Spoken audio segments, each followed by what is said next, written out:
Ear buds అంటాము, ఇక్కడ ear wax ఉంది, అక్కడ ఇయర్ బడ్ ఉందని చెప్పేసి దాన్ని తీసి చెవులో పెడతారు. సో యాక్చువల్గా ఇయర్ బడ్స్ వాడడం అనేది అవసరమా? ఇయర్ బడ్స్ ఎందుకోసం తయారు చేస్తారు, దేనికి వాడాలి అసలు అవి? మీరు ఇయర్ బడ్స్ తోనే ఆపున్నారు.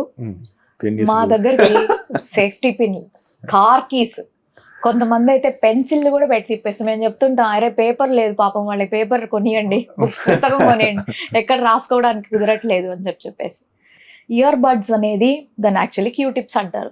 దాని మీద క్లియర్గా మీరు ఫ్లిప్ చేసి చూస్తే it is not to be placed inside the ear, only outside. ఇక్కడ క్రెవిసెస్ మీరు చూస్తే మనకి ఇయర్ షేప్ అనేది బ్యూటిఫుల్గా ఇలా ఒక షేప్ అనేది ఉంది.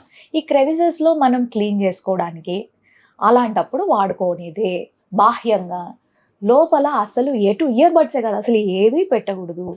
ఎందుకంటే మనకు ఒక కన్వేయర్ బెల్ట్ మెకానిజం అనేది లోపల ఉంటుంది అనమాట. It's inbuilt. దాని రోజు పని ఏంటంటే లోపల ఉన్న వ్యాక్స్ అంతా బయట కొట్టేయడమే. మీరు చూస్తే చీమలు ఒక లైన్లో వెళ్తూ ఉంటాయి, అబ్జర్వ్ చేసి ఉంటాయి. ఒక చీమ ముందెళ్తూ ఉందంటే వెనకాలంతా ఒక కన్వేయర్ బెల్ట్ లాగా వెళ్తూ ఉంటాయి.